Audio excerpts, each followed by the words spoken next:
trafiquito. ¿Qué pasa ahí? Aparece una mutación y es deleterio. Automáticamente, si fuera medio deleterio, quizás hacer una cosita así media velocidad de esto, pero en realidad no la veríamos. ¿Sí? Si cambia bien, si cambia el ambiente, si cambian las reglas de juego, ahí es otra cosa. Lo que me está diciendo es, ¿y si no es deleteria?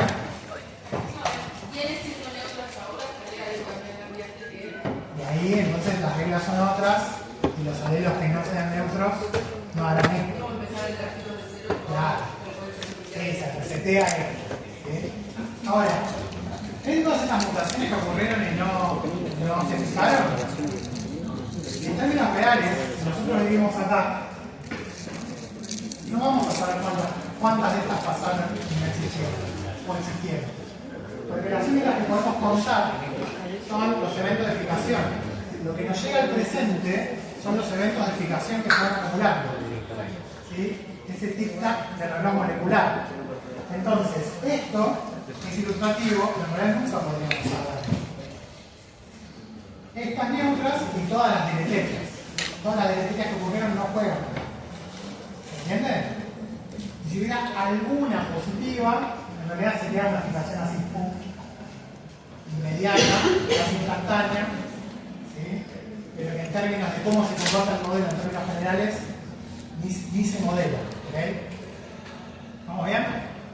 Igual, la selección natural está, por suerte, de otras maneras, y lo que vamos a hacer, les hago un spoiler, es aprovecharnos de todo este comportamiento para en realidad ir a buscar donde esto no ocurre, ir a cazar eventos de selección natural.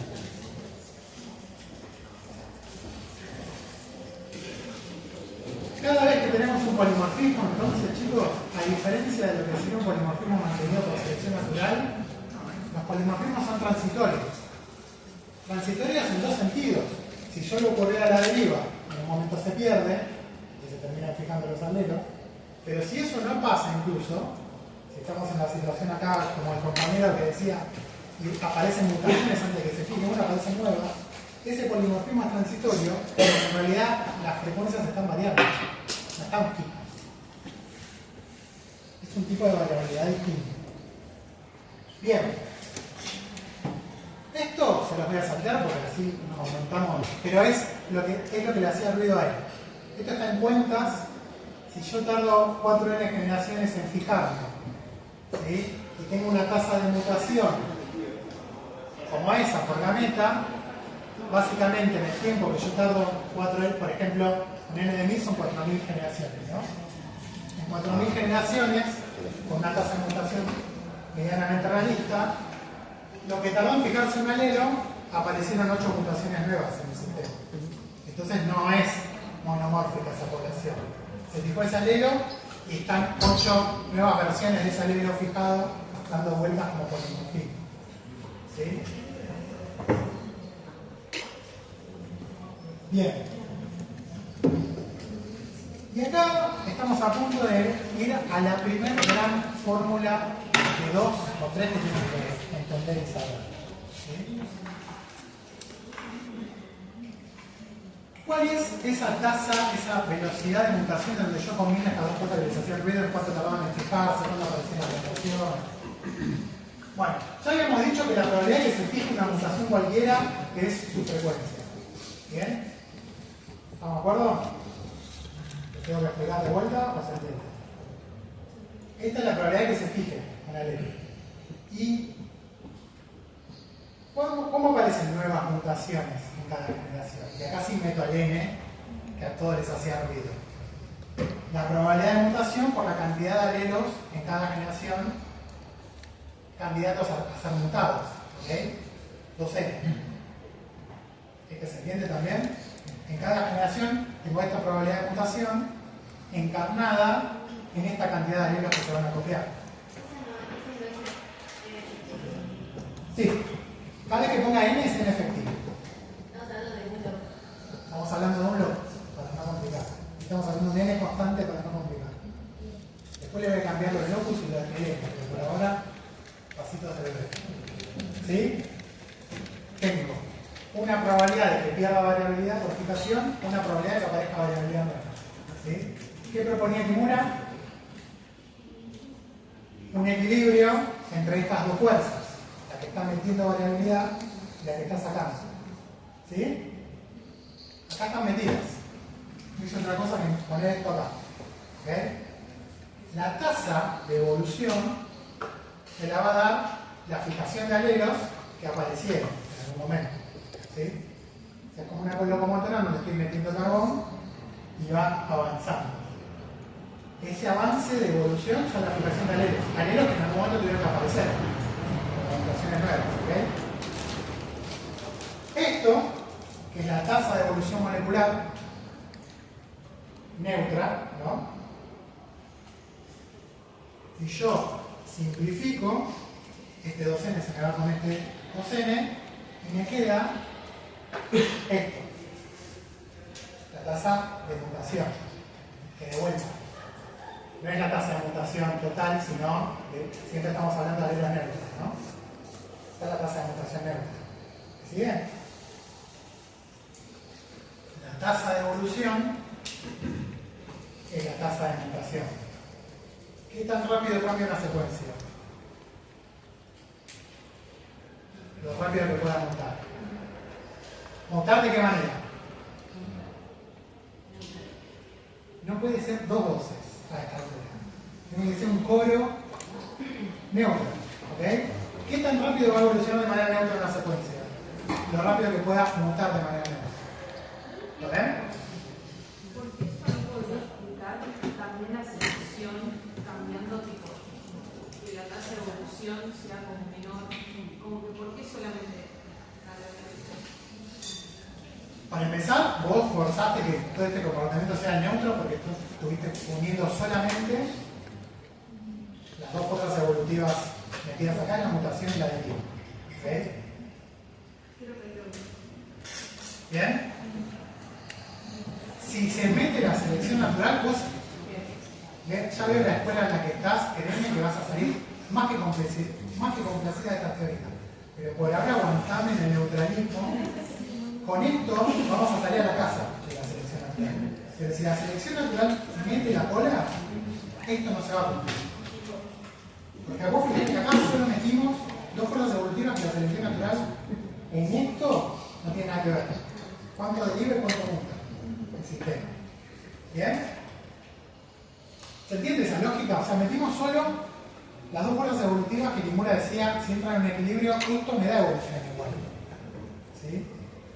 Y de hecho, fíjense que, más allá de empezar a ver los términos concretos, me da evolución de una manera en el sentido que él decía que más rápido evolucionaba lo que parecía menos importante, y por tanto, más mutaciones neutras presentes. Si esto aumenta la tasa de evolución. ¿Sí? La velocidad que cambia es directamente proporcional a qué tantas mutaciones neutras aparecen.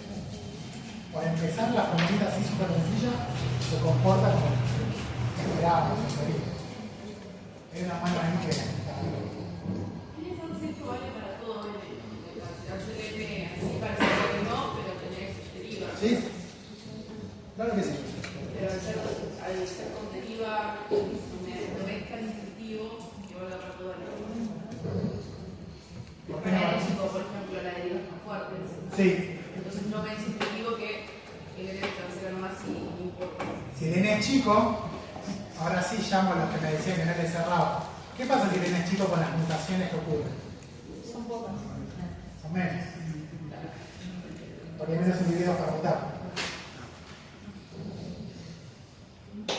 Ven que no me hago el boludo con las explicaciones. A veces estoy esperando que como conjunto vayamos desarrollando la... Esto es el equilibrio de mutación deriva. ¿Sí? Es súper sencillo, como todo desarrollo oriental es minimalista. Es hermoso. No puedo, yo tengo una aproximación muy estética de la ciencia, de decir, perdón, pero es mi manera de no pegarme un corchazo en lo mismo que vivimos, así que les voy a estar hinchando los huevos con la belleza y la armonía de una cosa. Entonces, las mutaciones tienen efectos mayoritariamente deleterios o neutros. ¿Sí? Vamos a repasar cosas que ya dijimos. Como las primeras, las mutaciones deleterias son rápidamente eliminadas, son las segundas, las neutras, las que contribuyen al cambio evolutivo. No está la selección natural acá, tenemos como fuerza la deriva y la mutación. ¿Sí? No estoy diciendo nada nuevo, vemos polimorfismos, pero estos son transitorios. Obviamente no son adaptativos. Y su variación es no determinística. ¿Sí? Todo hijo del azar. La tasa de evolución molecular neutra acá es igual a la tasa de mutación neutra. ¿Bien? Esto es otra manera de mostrar lo que les acabo de mostrar. La tasa de evolución neutra es la tasa de mutación neutra, que si lo quieren pensar en términos de la tasa de mutación general, es de lo general qué fracción del 100% de las mutaciones son neutras. ¿Sí? Si estoy en un pseudogen, esto va a valer 1, todas las mutaciones son las mutaciones neutras. Si estoy en una zona crítica de un ribosoma, muy probablemente casi todas las mutaciones que ocurran no van a ser neutras y esta tasa de mutación va a tender a 0 y esa molécula, esa parte va a tender a no evolucionar. ¿Bien? Y esa es la fracción neutra de las mutaciones. Y esa entonces acá sería la pendiente de la recta que habíamos visto. Sí, no sé si tus compañeros están contentos con que te hayas cagado el tiempo que viene, pero sí.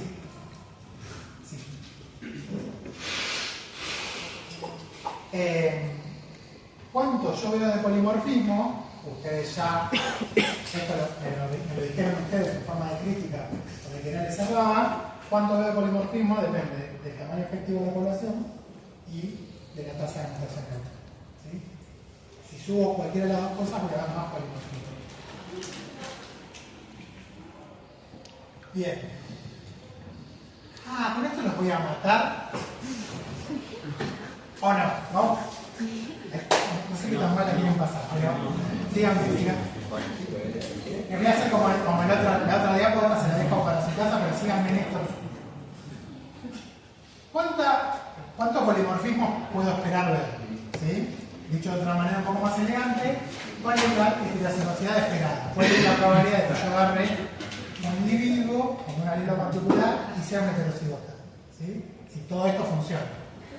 Acá la selección natural.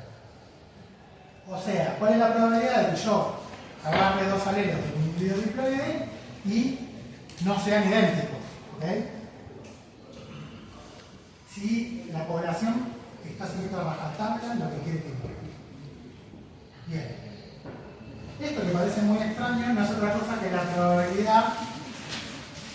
Si yo agarro dos alelos, ¿sí? Esto lo vamos a ver en coalescencia en la clase que viene, pero todos los alelos, si yo me voy para atrás, provienen de algún ancestro común. ¿Sí?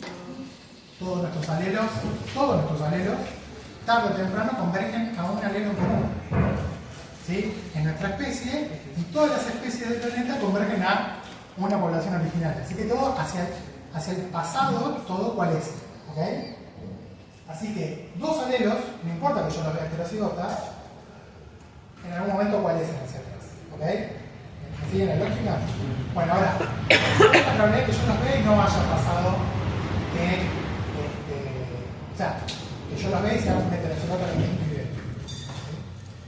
Y eso, lo vamos a ver más en la clase que viene, pero básicamente es la probabilidad de que yo vea que ha ocurrido un evento de mutación en algún momento, de un alelo distinto al otro, ¿sí? Respecto a la probabilidad de que pasen dos eventos en las poblaciones, que es esta mutación que yo les acabo de decir, ¿sí? El 2, porque es diploide. ¿Y cuál es el otro evento que puede pasar? Se fija.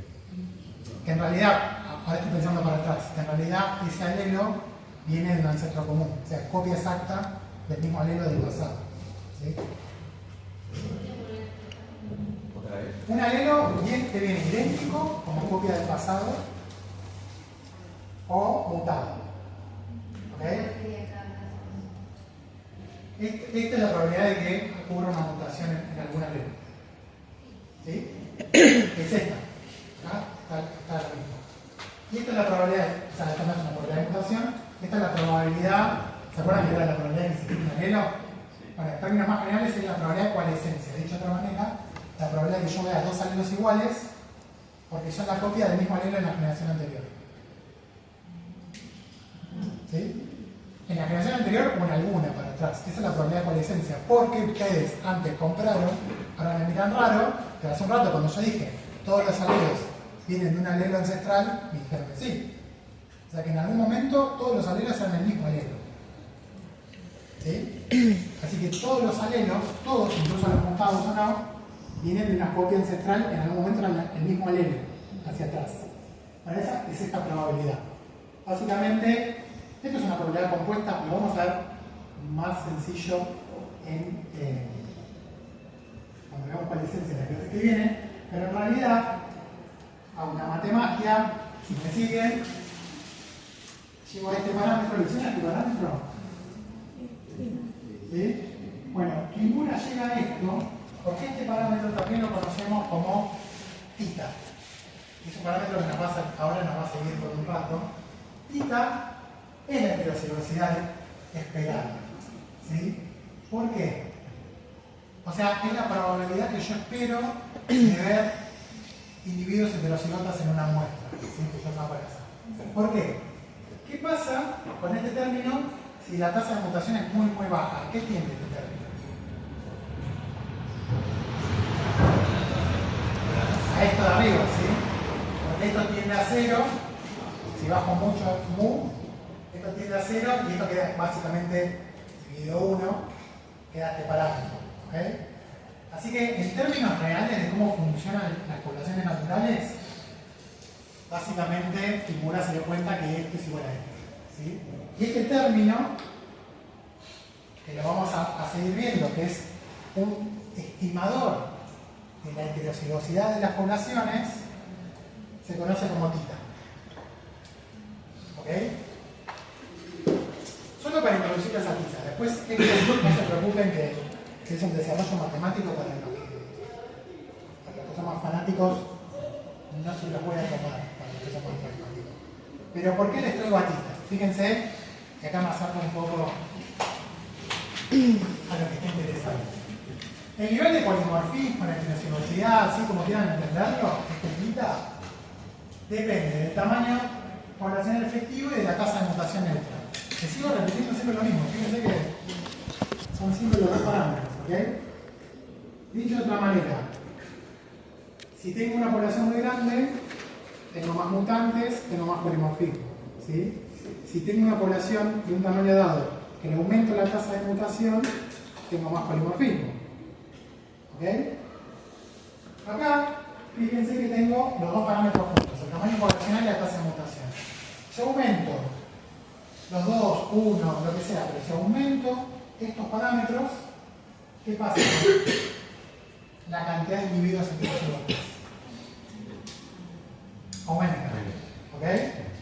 Esta es la función de la fórmula que desarrolló Kimura. ¿Sí? Es una función fija. Pero que se comporta de una manera bastante lógica. Si yo tengo un n muy chico, una tasa de mutación muy, muy chica, o ambas cosas muy chicas, no tengo polimorfismo. Si yo empiezo a aumentar cualquiera de estos dos parámetros, me aumenta la cantidad de individuos, 30%, 40%, 50% de heterocigotas. ¿Sí? Bien. Y si yo sigo aumentando, en un punto, básicamente cualquier alelo que agarre, cualquier locus que agarre, el individuo es heterocigoto. ¿Okay? Si esto lo llevo a ridículos clásicos. ¿Bien? Lo importante, más allá, o sea, el comportamiento es lo importante, y fíjense que con estos parámetros, yo sabiendo el tamaño poblacional y la tasa de mutación, con todo el desarrollo que los abordé hasta ahora, de que esto es un equilibrio debido a mutación, tengo una predicción muy exacta de cuánto polimorfismo tengo que esperar ver en las poblaciones. Si yo tengo una población de cierto tamaño, con una tasa de mutación que puedo calcular, sé cuánto tengo que esperar de ver de polimorfismo si están en un equilibrio debido a mutación. ¿Qué pasa si se mete la selección natural? esta fórmula no me va a servir para predecir. Porque esta fórmula solo trabaja con deriva y mutación. ¿Me siguen? La teoría neutralista de todos estos desarrollos, lo que tiene es que a nosotros, biólogos evolutivos, ustedes juegan a eso por ahora, nos sirve como herramienta predictiva. ¿Sí? Un sistema biológico, una población natural, sí o sí, muta y deriva. Que además de ocurre a la selección natural, es un elemento extra. ¿Sí? Pero el sistema menos complejo, si yo saco la selección natural, evoluciona por deriva. Porque todas las poblaciones naturales son finitas. ¿Me sigue la lógica? Entonces, por navaja de Occam, ya te di la nota, ¿conocen la navaja de Occam? ¿Nunca escucharon hablar? La ciencia moderna, occidental, lo lamento mucho a los que no me gusten, tiene principios filosóficos y además tiene principios estéticos. Uno de los principios estéticos con los que trabajamos es que siempre nos vamos a quedar con los modelos más simples. Si yo puedo explicar algo con 7 elementos o con 1, voy a usar el modelo con 1 como más verdadero, porque usa menos elementos. ¿Sí? En términos concretos, muy probablemente que tenga menos elementos mi modelo significa que tenga menos hipótesis ad hoc. ¿Ok? Bueno, yo puedo hacer evolucionar una población solamente por deriva y mutación. Y también evoluciona con selección natural, pero no le saco la deriva y la mutación. Entonces una población que evoluciona con selección natural también está sujeta a algo de deriva y está mutando. Entonces, yo explicar que algo está evolucionando por selección natural es un modelo más complejo que si es solo el equilibrio de deriva y mutación. ¿Sí? Por eso, por default, un biólogo evolutivo que trabaja en genética de poblaciones no va a suponer selección natural. Lo que va a suponer por default es que tengo deriva y mutación, nada más. Si yo puedo rechazar mi hipótesis nula, estoy habilitado filosóficamente a agregar un elemento más, que cuál va a ser. Y está la selección natural haciendo esto o esto. ¿Sí? Es un cambio de paradigma porque, si vuelvo a la primera diapo, en los 50 o 40 la selección natural era obvia. Pero así uno no puede probar selección natural. Si todo es selección natural, nada es selección natural. ¿Sí? Porque ya está dada. En cambio, si las cosas derivan, por lo menos a nivel molecular, bueno, yo ahí tengo una prueba mínima para probar que si hay algo que está evolucionado por selección natural es porque no cumple con lo mínimo, que es un equilibrio de deriva-mutación. La compañera que hoy no entra más. Sí, perdón, yo creo que me querías, por favor, cuando mostraste el gráfico anterior, dijiste que ese parámetro nos servía para predecir o ver cuánto queda que El polimorfismo en una población. No, ¿cuánto vos tenés que esperar? Mira, ahora acá, a ver. Mira. Yo esto lo puedo calcular, lo puedo inferir de la población, el tamaño efectivo, la tasa de mutación. ¿Okay? Entonces yo tengo este numerito, la multiplicación. Me voy para acá y me dice que yo tengo que esperar ver ese nivel de polimorfismo. Esa cantidad de heterocigotas, esa probabilidad de que haya heterocigotas. ¿Sí? Si yo voy a la población y son todos homocigotas, o está por acá el nivel de polimorfismo, o está por allá el nivel de polimorfismo, claramente no es lo que predice el equilibrio de deriva-mutación. Entonces la población esa no está derivando solamente. ¿Quién se metió ahí a modificar el nivel de polimorfismo? La selección natural. ¿Cómo llamarías a los que ¿Listo? No sé. Nunca me hicieron esa pregunta. Una pregunta. Tenés un músculo para cada locus, digamos, ¿no? Tenés un museo para cada locus. Esto está pensado para un locus en particular. ¿Sí? Ok, bien. Bueno. Mira, yo les voy con problemas. Esto ya lo vimos.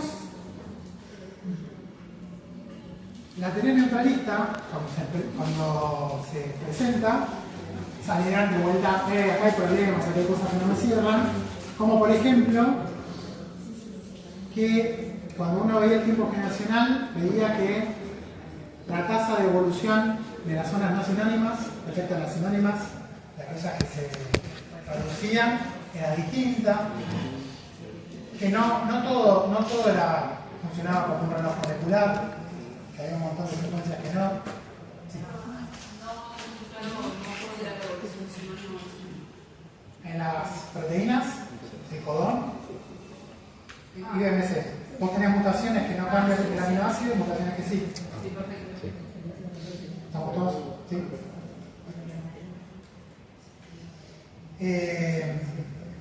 No daban los niveles de heterocigosidad de los que estamos hablando, no daban con lo que les mostraba yo en el grafiquito. Había como unos desacoples entre el tamaño demográfico que uno veía y la heterocigosidad. Muchos de los niveles de polimorfismo y tasa de evolución no mostraban lo predicho, ¿sí? Les cuento, no es un problema de la teoría neutralista, era porque la teoría neutralista estaba modelando lo que ya le dije. ¿Qué pasa si la selección natural no está ahí metida? Todos estos no eran problemas de la teoría neutralista, sino que eran justamente los patrones cuando la selección natural además está actuando sobre lo que es el lienzo de la evolución neutra, ¿okay? Entonces nos vamos a aprovechar de estos problemas que no son problemas y vamos a ver cómo hoy por hoy usamos a la teoría neutralista para probar selección natural. ¿Sí? Una pregunta, o sea, esto plantea un equilibrio entre la deriva y la mutación, pero si no hay un equilibrio, podría ser que no ajuste, pero que tampoco haya selección. Es que la deriva, si puesta como estamos viendo, sí, en un n constante, no tiene ningún parámetro que la perturbe, es medio inercial. Y la mutación lo mismo, digamos. Entonces, sí o sí está. Claro, lo único, el valor de equilibrio, que es lo que cambia, va a depender de la fuerza de los dos parámetros estos que estoy diciendo, que no es otra cosa que la curvita. Pero toda esa curva está hecha por puntitos que cada uno es un equilibrio dependiendo del tamaño poblacional y la tasa de mutación. ¿Sí?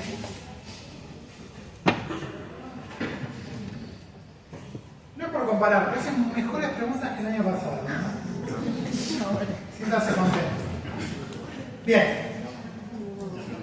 Esto es lo que les estaba diciendo recién. La teoría neutralista, cuando no se aplica el patrón predicho, no es que está mal. Es hipótesis nula, ¿sí? Es lo que rechazamos para poder probar otras cosas. Esto ya te lo mostré. Acá tenemos una predicción concreta para contrastar nuestras observaciones en la vida real, ¿sí? Bien. Y acá, y con esto vamos a terminar la clase, les voy a presentar dos parámetros de cómo aprovechamos la teoría neutralista para probar selección natural. Y estos dos parámetros son los típicos ejercicios de parcial y lo que van a ver en el PP. Así que los acompaño a tomarme de la mano simbólicamente y seguirme en esta hermosa aventura que es aprovechémonos del tiempo. Primera gran diferencia, vamos a tener un parámetro para variabilidad intraespecífica, o sea, dentro de las especies, ¿okay? Y después les voy a mostrar otro parámetro para divergencia entre especies. Y van a tener que saber solo uno de cada uno, y hay miles, pero les muestro los dos ejemplos más básicos. ¿Okay? La típica pregunta capciosa, no que haga yo, pero es si este parámetro sirve para ver diferencias entre especies. La respuesta no. El otro parámetro vamos a ver sirve para poblaciones. La respuesta no. ¿Sí? Ya lo van a ver, pero digo, es muy fácil. Vamos a ver este para poblaciones y vamos a ver otro para diferencias entre especies. ¿Okay? Les presento la prueba de Tajima. A este lo conocen. Si no, W lo conocen. No, sí. ¿Qué era? Tita. Sí, no, más allá de eso, un parámetro que trataba de un proxy de qué? De la heterocigosis, ¿no? Del polimorfismo. Bueno, este pi es otro parámetro que hace lo mismo, ¿ok? Es otra manera de tratar de calcular heterocigosis. ¿Me siguen? Pero tiene propiedades matemáticas distintas que ahora vamos a ver. Entonces, ¿qué hace la prueba de Tajima? Agarra todo lo que postula Kimura, agarra este parámetro y simplemente es una resta entre dos cosas que tendrían que dar el mismo número. ¿Okay? Si hay equilibrio de liga mutación, hacer esta cuenta y hacer esta cuenta es lo mismo. Un D de Tajima neutro, ¿cuánto da? No importa esto, da 0. ¿Okay? ¿Vamos bien? Es una prueba que podemos usar en las poblaciones. Agarramos una población, le estudiamos la variabilidad, podemos calcular el D de Tajima. ¿Cómo funciona? Bueno, la lógica se entiende, ¿no? Es una resta entre dos cosas que tendrán que dar lo mismo. El tita de Watterson es un tita particular, pero ya saben a qué aspira tita, a decirnos el nivel de heterocigosis. Se calcula como, piensen ahora en una secuencia, ¿no? Como hay una ristra de nucleótidos o de proteínas o lo que quieran. Número de sitios segregantes. ¿Qué me refiero con segregantes? Que son diferentes a lo... Que hay más de un alelo, ¿no? Que hay segregación porque tenés ahí un polimorfismo. ¿Sí? Por el largo de esa secuencia. Bueno, a ver un ejemplo concreto. Hago cuántos sitios nucleótidos del total de nucleótidos tienen más de una variante. ¿Okay?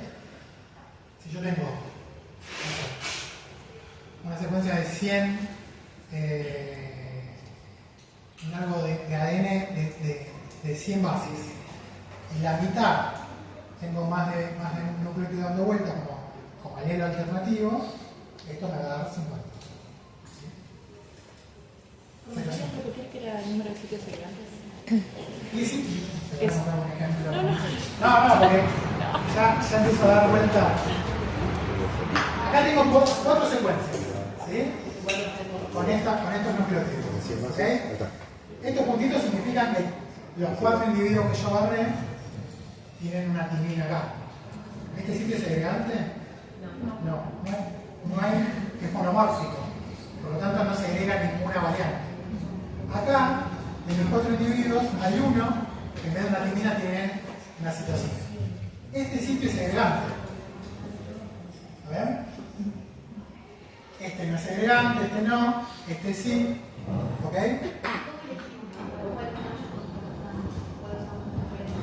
No importa. Aunque haya una alternativa, ya sabés que es segregante. ¿Ok?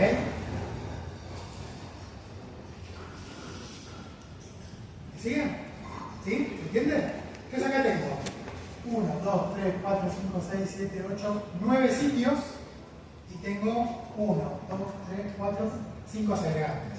¿Sí? 5 sobre 9 es el valor del tita de Watterson.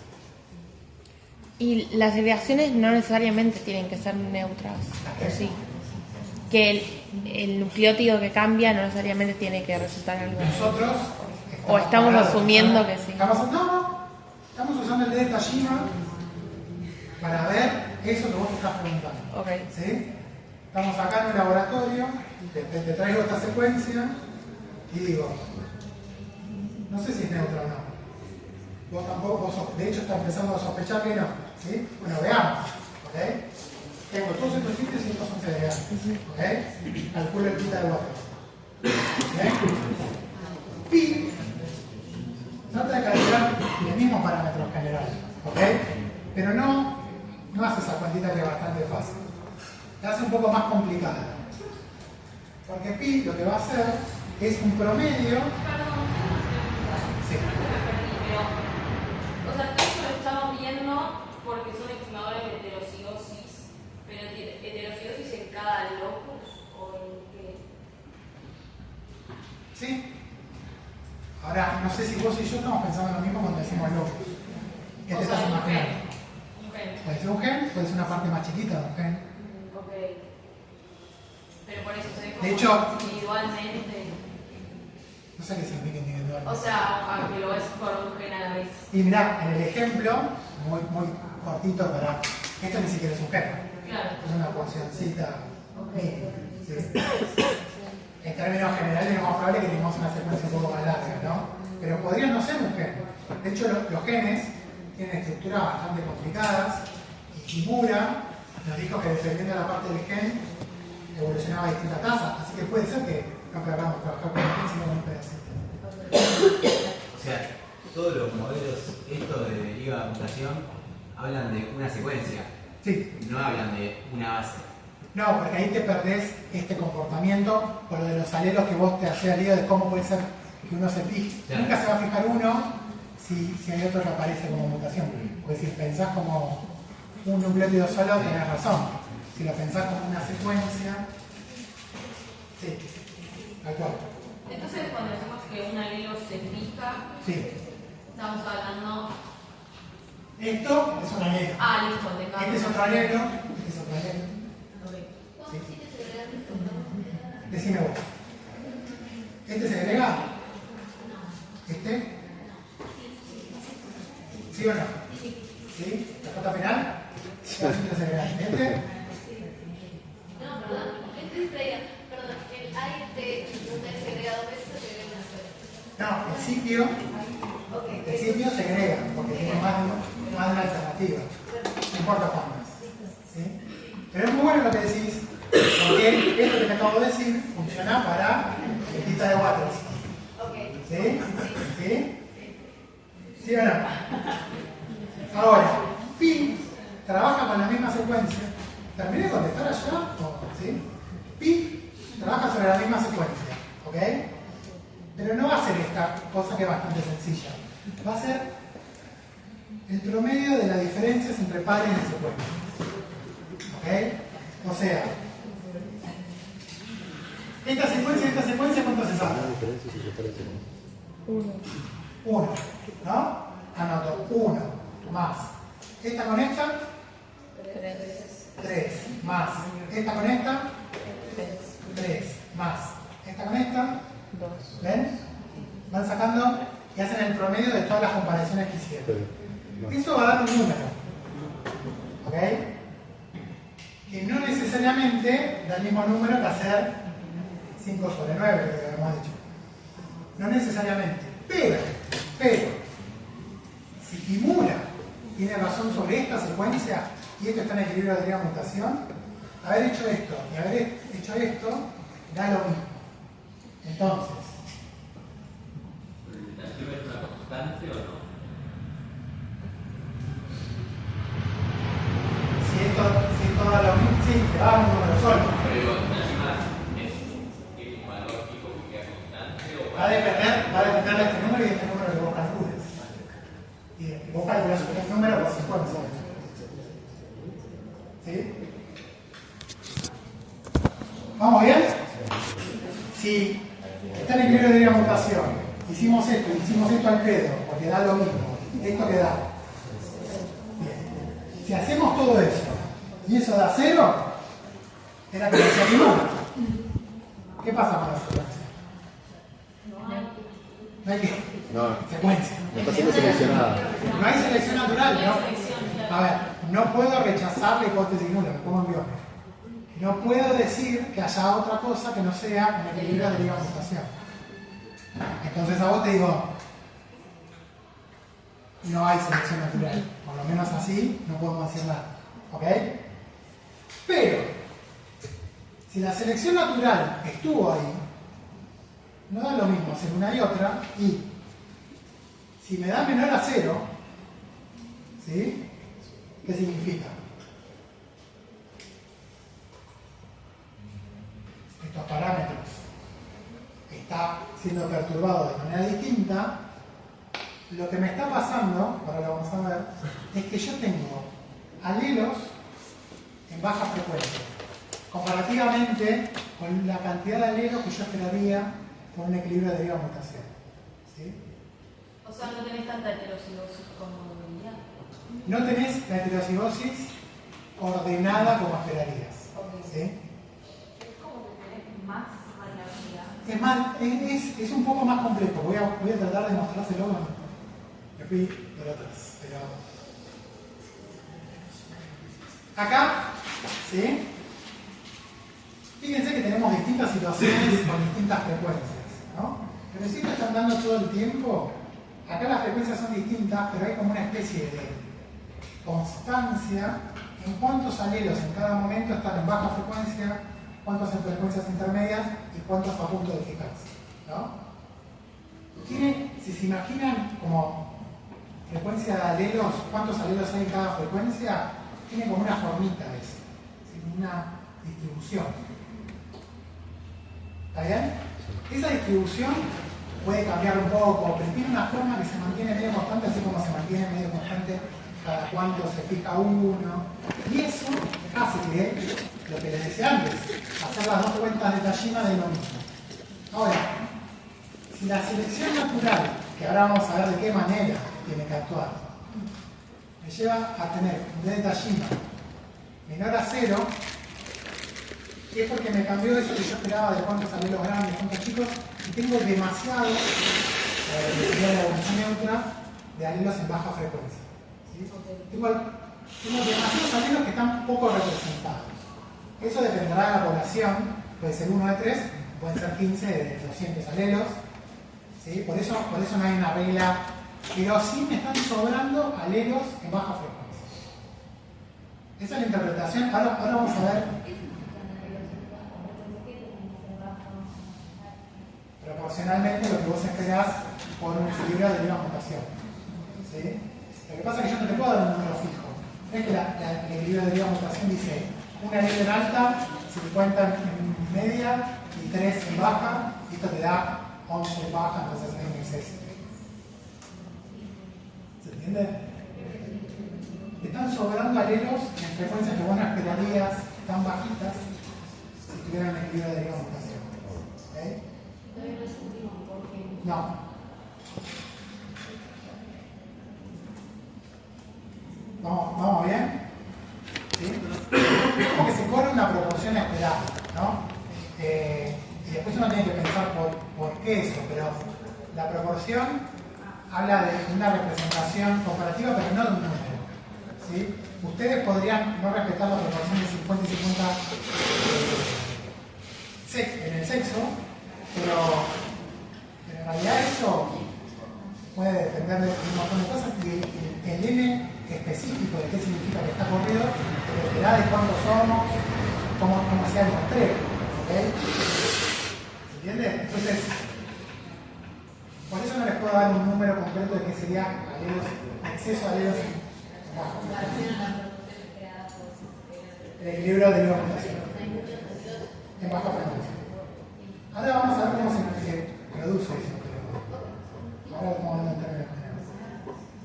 No entiendo cómo podemos llegar nunca a comparar estos números si uno es un promedio de números enteros, si lo llama yo 1, si los otros siempre son menos.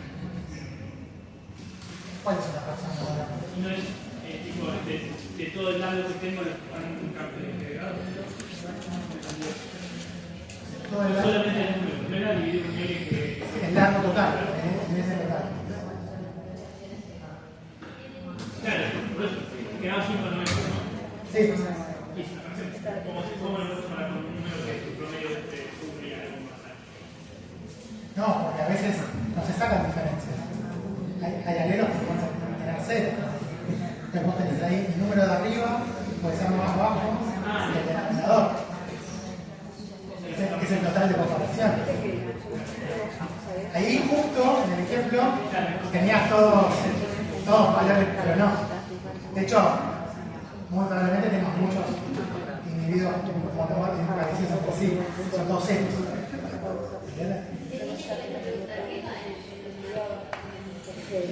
En nombre de todo. No, y es el otro. Y como es un promedio, tenés que sacar el total de comparaciones que existen.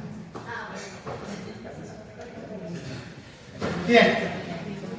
Si Tajima me da mayor a 0, por arriba de 0, lo que tengo es un exceso de alelos en frecuencias intermedias. ¿Okay? Ahora vamos a ver de vuelta cómo funciona, porque así en el aire parece medio claro. ¿Pero me siguen? Si da 0, no digo nada, no meto la selección natural. Si Tajima no me da el 0 esperado, dependiendo cómo me da, estoy habilitado a poner a la selección natural, actuando de manera que ahora vamos a ver. ¿Con qué criterio determinas alelos con frecuencias de internet? Cercanas a la X probabilidad entre ellos. ¿Cómo? Cercanas a la X probabilidad entre ellos. Ahora, de vuelta, ¿qué valor es ese? Depende de cuántos alelos tenés, el nivel poblacional. De cada situación particular tenés un valor esperado. El valor esperado por pi y por pi watts. Tenés que hacer para cada ejemplo eso que vos decís y tiene un número para cada ejemplo concreto. ¿Sí? Lo que te dice Kimura es, agarrar el ejemplo que quieras, fíjate, porque hacer esto con esto, si está en el equilibrio de la mutación, es lo mismo. Si no te da lo mismo, te está sobrando alelos en baja frecuencia que están sobrando alelos en frecuencias intermedias. A ver si con los ejemplos se miren. De Tajima, vamos a ver el primer caso. ¿Sí? Un montón de individuos distintos, una porcioncita del genoma, ¿ok? Y aparece esta mutación, y esta mutación es positiva, da un efecto en el fin. ¿Sí? Acá ya estoy rompiendo esto del equilibrio de mutación. Esto tiene efecto en el fin, ¿qué hace la selección natural?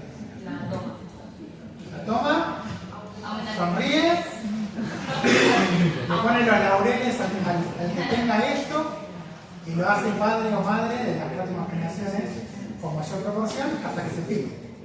¿Sí? Es seleccionado, ponele que lo agarramos, todavía no se explicó, pero es seleccionado. ¿Ok? ¿Bien? ¿Qué pasa con esta mutación? Fíjense en los colorcitos acá. ¿Qué pasa con esta mutación? Con el vecindario. Se queda acá. Es arrastrado. Sí. ¿Sí? ¿Por qué? Porque la selección natural trabaja con el efecto fenotípico de la mutación, pero no es quirúrgica. Entonces, arrastra todo lo que está en desequilibrio de ligamiento, toda la zona alrededor de la mutación es llevada por la mutación en particular. ¿Saben? ¿Me siguen? Entonces, si se fijan, esta porcioncita la tiene variabilidad, el vecindario, más allá de la mutación. El vecindario es menos diverso que originalmente. ¿Ok? Esta variabilidad, ¿quién la daba? El equilibrio de la mutación. Esta variabilidad empobrecida es efecto de la selección natural va bien. ¿Ok? Sí. Lo voy a mostrar acá, en este ejemplito, de manera... Acá tenemos... Esto es lo mismo, ¿eh? Pero para que vean cómo funciona bien lo de alelos en frecuencias bajas. Acá tengo neutralidad. Todos los alelos están iguales, están como la barrita negra, estos puntitos blancos, sitios segregados. ¿Ok? A ver. Esto es neutro. Si yo hiciera acá, un T de Tajima, me da 0. Y es igual a T. Pero aparece esta mutación, como antes, seleccionada a favor. Y acá la llevamos al extremo de que la fijamos. Ven que todo esto estaba en desequilibrio de ligamiento, el resto del genoma no, pero hasta acá llegó el efecto del desequilibrio de ligamiento y se fijó. ¿Ven que la selección natural comió variabilidad? Comió toda la variabilidad neutra del vecindario. Una bomba atómica que cae ahí y arrasa con todo. Esto no tiene variabilidad. Claro, porque si vos te fijas, justo este individuo que tiene esta mutación tenía este al lado de casualidad. ¿Sí? Ahora, la selección natural fija la copia entera de esta versión que tiene justo el nucleótido que da la ventaja, que tuvo la suerte de estar cerca. Es el amigo del campeón. No es importante, es igual tenemos el resto. Está acá.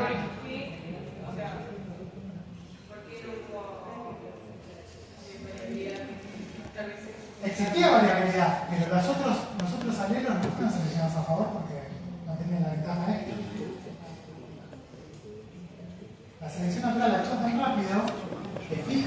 todo el vecindario, todavía no hubo tiempo de que hubiera mutaciones. Entonces, en realidad son todas copias exactas del alelo ganador. ¿Sí? Este es el efecto de la selección natural. Hace las copias del alelo ganador del vecindario. No pudo haber un crossover en que metiera alguna variable o alguna variable. Si fuera eso, yo no diría que están en el desequilibrio de ligamiento. Esto es todo lo que queda adentro del crossing over que puede estar pasando acá. Pero el crossing over no te va, sí o sí, probabilísticamente, no te va a ocurrir antes y después de exactamente el nucleótido que tiene el efecto. Trabajan vecindarios. Y los crossing over, cuando hay crossing over, genómicamente no tenés 700 millones de crossing over en la gameta. Entonces, esto es bastante realista. Todo lo que está alrededor de lo que está seleccionado a favor es arrastrado. Este efecto se llama hitchhiking.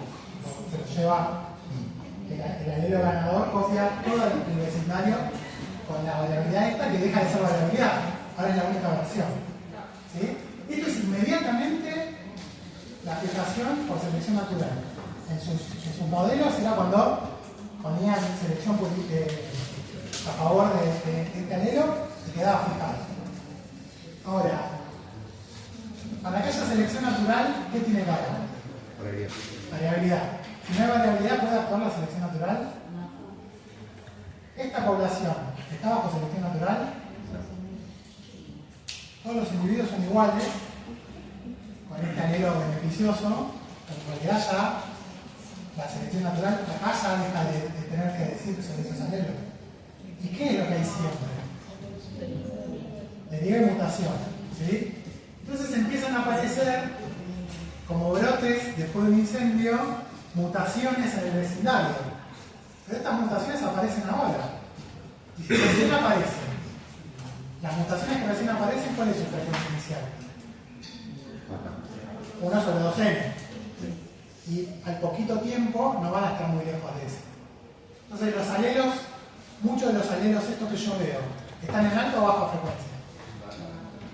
Demasiados en baja frecuencia. ¿Lo ven? Que haya un A, Entonces, este patrón de variabilidad que yo veo es un patrón de variabilidad, pero como todavía es la recuperación de un barrido selectivo, me están sobrando alelos en baja frecuencia, porque todavía no pasó suficiente tiempo para que algunos suban frecuencia. ¿Lo ven? El D de Tajima detecta barridos selectivos en los momentos posteriores, generacionalmente hablando, de que hubo la selección natural fijando el alelo. ¿Okay? Mientras todavía no se recupere la variabilidad neutra, yo detecto ahí algo raro. Entonces me doy cuenta que ese gen fue seleccionado a favor. Ahí aparece la selección natural. ¿Lo ven? Lo que vos verías en realidad es que hubo selección. Claro. No ves que está cuando no existe esa evolución. Porque acabó la selección y ahora se está recuperando. Sí. Uno siempre igual trabaja a pasado. Igual hay otras maneras de estar en el momento, pero este es el típico. Sí. Y la mayoría de los eventos selectivos yo los también. O si están actuando igual, si esto todavía está fijándose, igual vas a tener el mismo efecto de tensión, ¿no? Vas a tener alelos en baja frecuencia. ¿Se entiende cómo funciona? ¿Sí? Una complicación. Yo les dije que el de Tajima daba 0 si cumplíamos lo que decía Tajima y Mura, perdón, del equilibrio de deriva-mutación. Una de las cosas que pide en el equilibrio de deriva-mutación es el n constante. Si yo no tengo selección natural, pero no respeto lo del n constante, también me puede dar Tajima mal. ¿Ok? Dicho de otra manera, a las hipótesis selectivas de cómo da Tajima, siempre tengo una hipótesis demográfica que me puede explicar a mí. ¿Ok? Igual, les cuento, les adelanto, tenemos manera de ver cómo diferenciar los escenarios. ¿Ok? Pero lo que quiero que entiendan es, cambios en el n también me pueden perturbar el d de Tajima. ¿Cómo? Acá les pongo un ejemplo.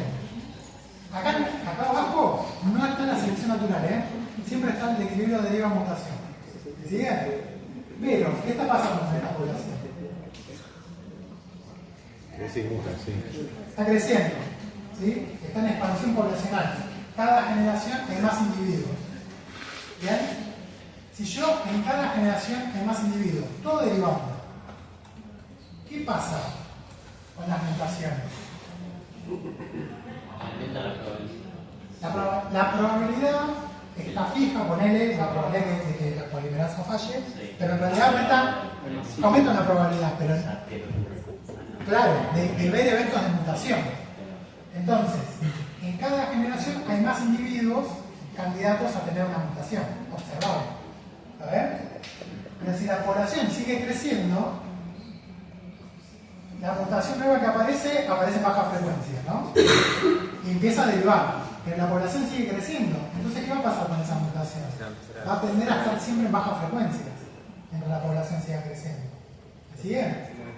Entonces, de vuelta, acá está la deriva y mutación andando. Pero como no estoy respetando el n fijo, hago un d de Tajima y me están sobrando alelos en baja frecuencia. ¿Me siguen? Está creciendo la población, cada generación hay más individuos, por lo tanto, mayor probabilidad de que haya mutantes. Esos mutantes son nuevos, en baja frecuencia, y además no van a subir de frecuencia porque cada generación hay más individuos. Entonces siguen siendo en baja frecuencia esos mutantes nuevos que aparecieron generaciones atrás. Que sobran alelos nuevos en baja frecuencia. El d de Tajima también te lo dan así, te lo da 0. Pero no es por la selección natural, sino porque no respetaste el ego. ¿Sí? Les muestro el otro caso de cómo falla Tajima y después vemos cómo descubramos esto. D de Tajima mayor a 0. ¿Sí? La otra vez. Tengo neutralidad. Y de repente, no me acuerdo a quién no le había gustado esto de derivar en el que si cambia el ambiente.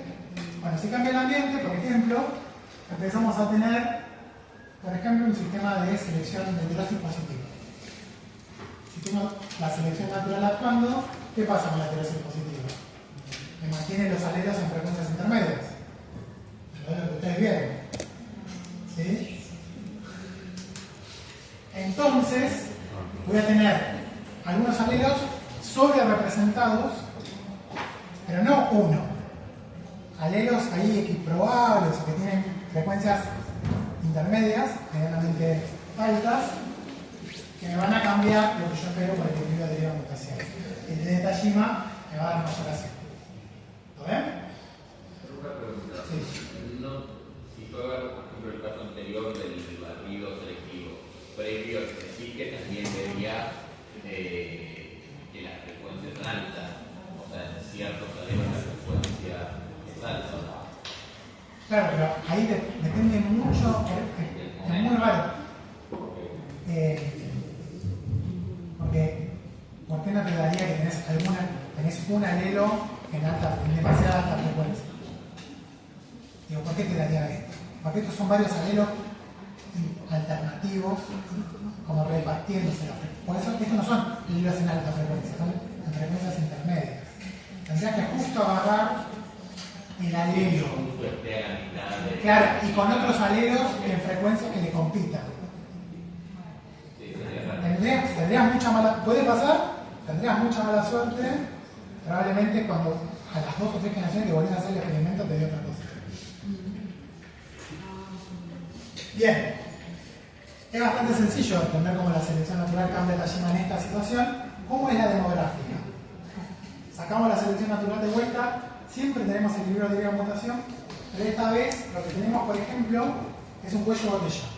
Tenemos una reducción de la población bastante brusca. Y eso me altera las frecuencias, ¿no? Acá, bueno, no sé, siempre hago el mismo ejemplo, pero acá debe haber bastante variabilidad en hinchas de equipo de fútbol, por decir, ¿no? O los barrios que vivimos, ¿sí? Ahora, si te pregunto a vos, ¿en qué barrio vivís? ¿Martínez? ¿Y vos? Palermo. Bien. Y ustedes vienen a hacer las copias a futuro representando dónde se vive cuando cursás en exactas. La boca, desaparecí como variabilidad, ¿sí? Y va a aparecer entonces que todos los alumnos de evolución están de Palermo para arriba, por ejemplo. ¿Se entiende? Y eso fue simplemente por achicar la representación de variabilidad. ¿Se entiende?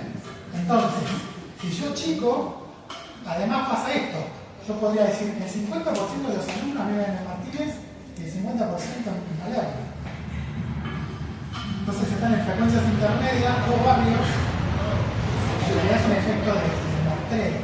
¿Por qué? Porque cuando yo tengo un cuello de botella, lo más probable es que todo lo que está en frecuencias muy bajas no quede representado. Y si tengo la suerte de que alguno queda representado, como son pocos individuos, no deja de ser, se transforma de frecuencia baja a uno de los salarios mayoritarios. O sea, como sea, quedan frecuencias intermedias. ¿Es bien? Ese es el problema del exceso de frecuencias intermedias explicado de manera demográfica. ¿Efecto de muestreo o puede ser porque Muestreo me refiero a que el cuello de botella es un error de muestreo en el sentido de que no es una representación. Los individuos que pasan por el cuello de botella tienden a no ser una representación perfecta, estadísticamente hablando, de la variabilidad de la vida. No es muestreo nuestro científico, sino de la incapacidad de los individuos de albergar toda la variabilidad del pasado. ¿Y ahí estaría la selección natural por si tenés una votación ventajosa? No, acá está representando los distintos alelos, pero esto es deriva mutación. Esto es la variabilidad neutra. Sí. Tenés algo neutro que te cambia el ambiente y vas a pasarte de dos alelos que funcionan bien en heterosis positiva. Selección de la heterosis.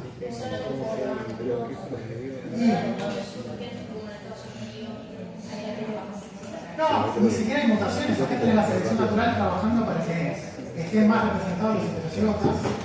Por lo tanto, vas a tener dos alelos y el máximo seleccionado en contra. Te van a tener alelos en frecuencias intermedias y no esa variabilidad que esperaba, también los alelos en baja, en frecuencias medias y personales. Heterosis positiva, el modelo que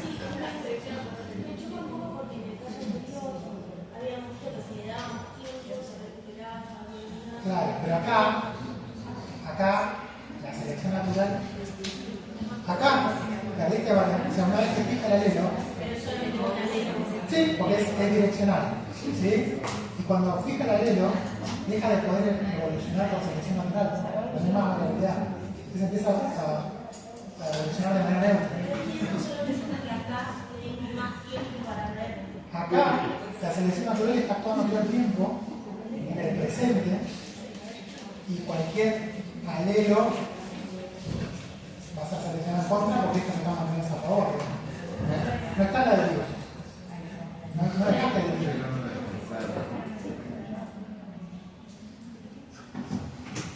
Bueno, ¿cómo diferencio una hipótesis de otra? ¿Okay? Era lo que les prometí que les iba a decir. ¿Qué pasa con un cuello de botella, con un crecimiento poblacional? ¿Qué ves de distinto eso a la selección natural trabajando sobre el gen? Son las dos situaciones. Una cosa como más instantánea. O sea, como que la selección lo veo más. Un cuello de botella puede ser muy instantáneo, ¿eh? Por eso, como lo demográfico es instantáneo, No, al revés, un crecimiento poblacional te puede llevar 70.000 generaciones. Un crecimiento poblacional lento. pero no entendí pero digo, si dos individuos se van, es instantáneo que se fueron a fundar algo nuevo o como que es algo, no sé. Sí. Bien, se me ocurren como casos distintos, pero hay otra cosa más fácil. ¿Qué pasa? Cambia. Diferencia selectiva demográfica. Está por ahí la cosa. Un efecto demográfico. ¿Cuál es la unidad que está afectando el efecto demográfico? El demos. Los demos, las poblaciones, ¿por qué están constituidas? Individuos. por individuos. ¿Qué ve la selección natural? ¿Cuál es la unidad de selección? El locus, el alelo. Los genotipos. ¿Sí? Tanto los genotipos que el resto del genoma no importa. ¿Ven la diferencia de escala? ¿Sí? Nos vamos a aprovechar de eso para diferenciar cuando no nos da Tajima 0, ¿cómo sabemos si es demográfico o selectivo? Fíjense. 14 cromosomas de una especie de mosquito, ¿ok? Y camino y le calculo el D de Tajima a todo el genoma de partecitas. ¿Me siguen? Cada puntito de esto es un D de Tajima que yo calculé. ¿Ok? ¿Qué ven a golpe de vista? Que para la mayoría de los locus es menor a 0. Sí, antes que eso no hay un solo D de Tajima, ¿no? Siendo así era una constante o no. En cada pedacito tiene un D de Tajima distinto. Y hay un comportamiento general de un D de Tajima por debajo de 0 en los valores. ¿Sí? ¿Lo ven todos? Sí. Kimura, ¿qué me decía? ¿Cómo me tiene que dar el D de Tajima? 0 clavado. Claro, 0 clavado, pongámosle un poco de ruido estadístico, imaginemos que hay una banda de error, no importa, pero estos son candidatos a esas regiones evolucionando con equilibrio de deriva mutación. Vuelvo a dónde está la selección natural, ¿no?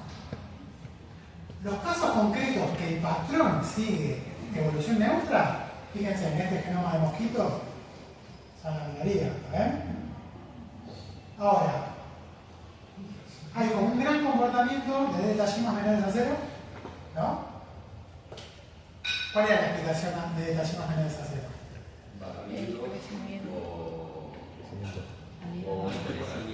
O demográfico, ¿no? ¿Y los D Tajima mayores a 0? Oye, botella. Se te va a decir positivo. Bueno.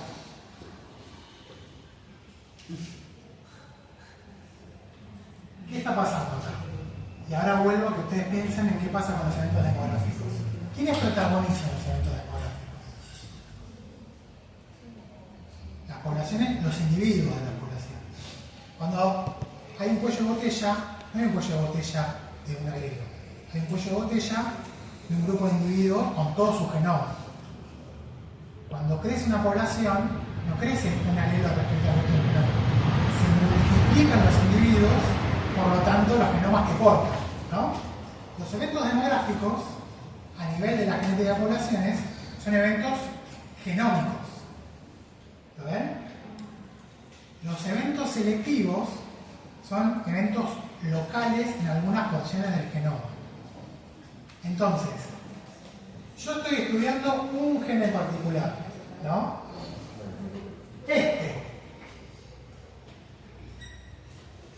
Me dio un D de Tajima mayor a 0. ¿Es demográfico o selectivo? Selectivo. Me gusta porque dan las dos y pegar. Yo no me voy a caer. Ese punto. ¿Por qué es neutro? No. Ese punto porque es el fin que yo quería. Pero digo, si haces el estudio completo, te das cuenta que es demográfico. ¿Qué es lo que hicieron? Este es el estudio completo. A la gente le interesaba, ya están marcados los puntitos azules, ¿no? Respecto al comportamiento del genoma, los puntitos azules, ¿son norma o son excepción? Bien. ¿Qué será lo demográfico? Tener un D de Tajima menor a 0 o mayor a 0. Esto es lo demográfico. Esto es el comportamiento del genoma. No es neutro, le da un Tajima menor a 0. ¿Lo ven? No. Pero menor a 0 no era, o sea, podía ser selectivo o demográfico. Exacto. ¿Cómo lo diferenciamos? Si es local o si es un comportamiento general del genoma. ¿Sí? Y esto funciona como una votación. Si estos fueran votos, ¿sí? ¿Qué está diciendo el genoma? El 99% del genoma que no da neutro. De Tajima menor a 0. ¿Sí? Esto es el comportamiento demográfico, esto es lo que le está pasando a la población moderna. Estos puntos no solo quedan distintos a cero, quedan muy distintos al background genético del genoma del mosquito. Entonces, estos D de Tajima están por arriba de cero, con excepciones significativas, son excepciones que muy probablemente sean por la selección natural actual. ¿Por qué? Porque si todos estos puntos se tuvieran acá arriba, habría algún puntito acá abajo, estaríamos buscando selección natural en esos puntitos, que son los que van en contra de la marea de lo que es todo el comportamiento demográfico. Un comportamiento demográfico va a alterar a todo el genoma. ¿Y ahí dónde entra un punto con barrido selectivo? Porque un punto con barrido selectivo tiene un D menor a 0. Claro, no tenés estos casos. O si hay casos, están metidos. No lo vas a poder ver porque todo el genoma se está comportando de la misma manera. Y fíjense, para ver si tanto que es complicado esto, que los autores que querían vender que esto era por cuestiones particulares de selección natural, que agarraron y compararon los mismos valores entre dos poblaciones. ¿Ven? Y fíjense que esto es el D de Tajima del mismo gen para una población y la otra. Y fíjense que en las dos poblaciones le da la mayoría de los... Dicho de otra manera, en la otra población tienen este mismo patrón y los que le dan por distinto, mayor a 0, tienden a dar mayor a 0 también en la otra población. ¿Sí? Si eso fuera demográfico, si fuera una cosa simplemente por un trastorno de la deriva, no tendría que dar el patrón tan mantenido. ¿Sí? Si realmente no fuera la selección natural, el uno podría dar de una manera y el otro podría estar marcado por otro evento demográfico. Acá los autores detectan genes que están bajo selección natural, no comportándose como el resto del genoma en ambas poblaciones. Pero la otra conclusión que sacan, porque D de Tajima no le da 0, es que esta población no está respetando el DNA constante. ¿Qué está pasando a esta población? Está creciendo. Está creciendo. Una pregunta. ¿No tiene que ver con el ciclo de vida del mosquito? Que... Ok. Pero, ¿qué te estás imaginando? Que, qué sé yo, es verano y empezó a salir mosquitos y después de invierno desaparecen y vuelve a pasar. Claro. ¿Sí? Ok. Sí, muy probablemente sea difícil que encuentres una población de mosquitos que mantenga el N constante para trabajar en equilibrio de Pero alimentación. tendrías que estudiar las dos generaciones en la misma época del año, digamos. O sea... También.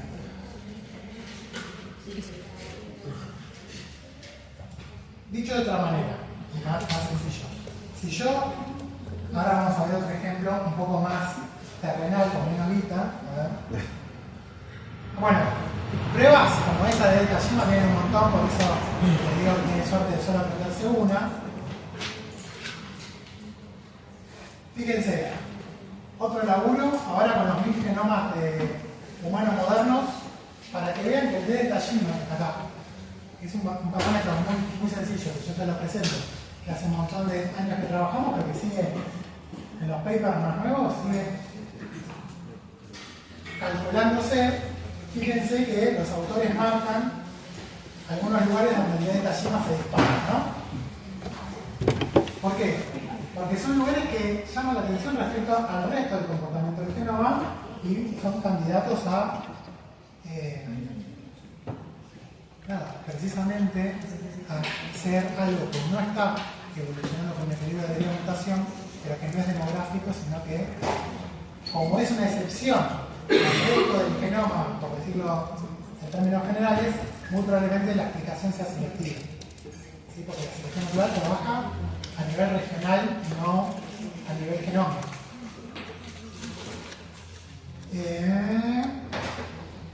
A ver si tengo...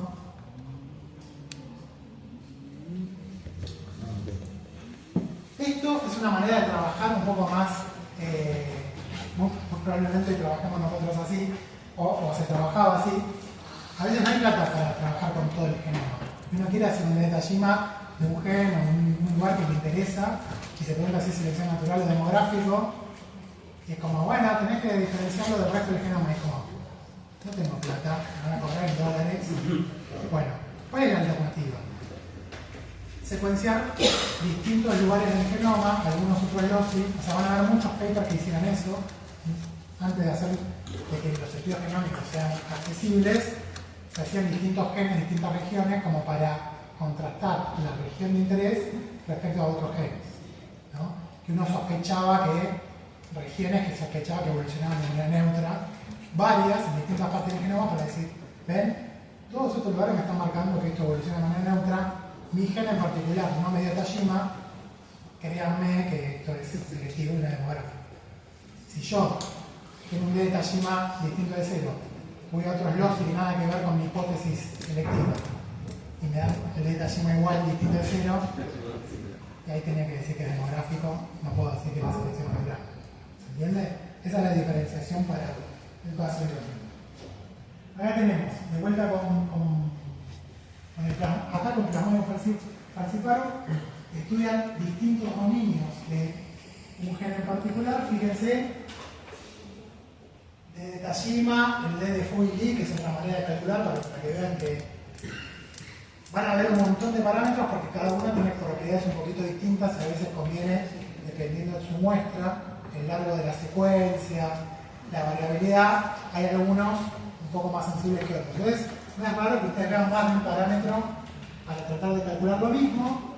Fíjense que tienen el cálculo para toda la región, 3 dominios que a ellos les interesaba. Este le da significativo en vez de Tajima, ¿cómo le da? 2 entre 2 es no llega a 0, significativo.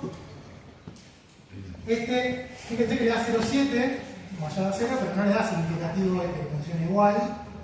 Pero claramente para el dominio 1 sí le da significativo esto, y a toda la región. La cuestión es que los autores obviamente compran todos los escenarios y nos cuentan que el dominio 1 y el dominio 3, predecimos que estos dominios en particular son blancos que,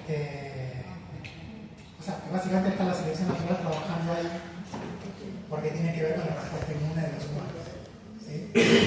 Estaban trabajando con dominios en particulares que les interesaba ver si estaban o no moldeados por la selección natural, que tienen una hipótesis concreta de interacción con, en este caso, los humanos, y fíjense que tuvieron que salir a buscar distintos dominios a ver cómo se comportaban.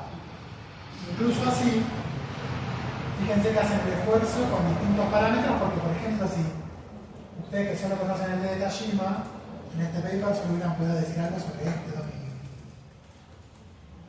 ¿A ver?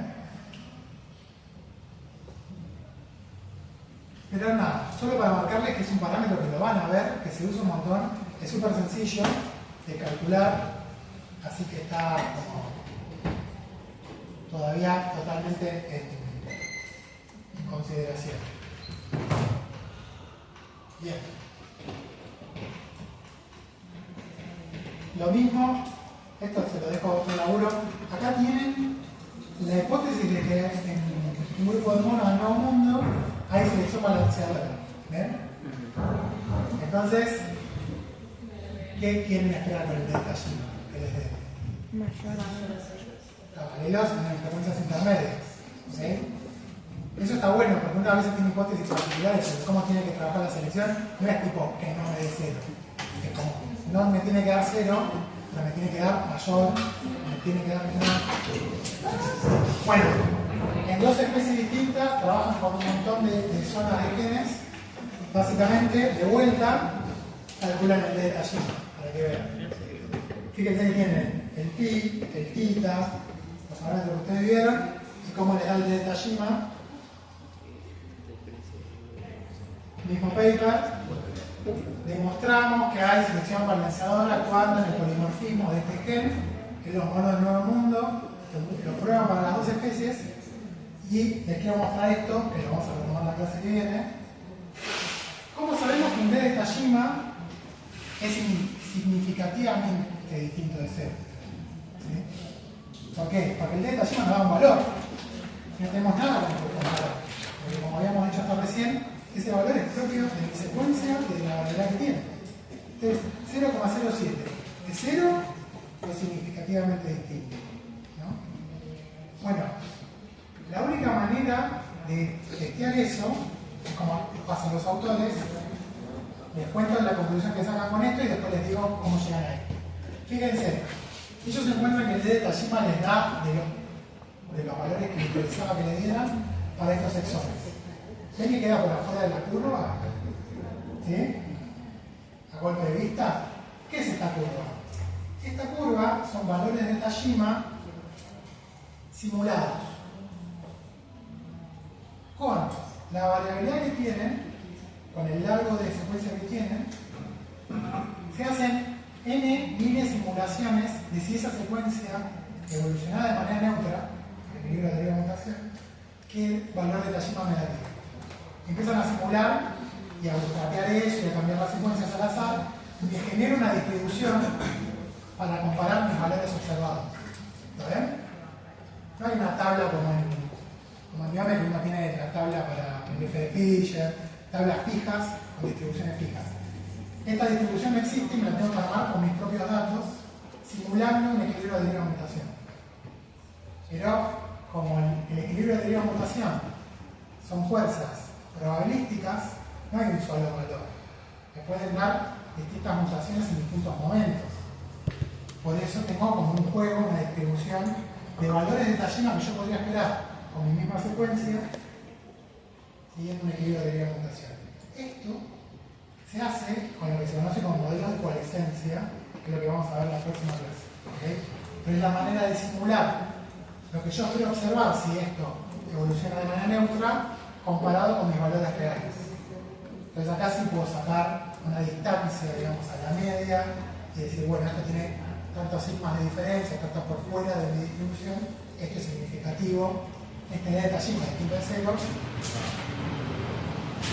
Pruebo que también es gráfico porque tiene otros globos, esto es la selección natural trabajando de manera normalizada. ¿Sí? Perdón, heterosis positiva. ¿Se entiende? ¿Cómo funciona la lógica? Sí. Estas distribuciones las vamos a volver a ver. El plan molecular lo vemos en la próxima.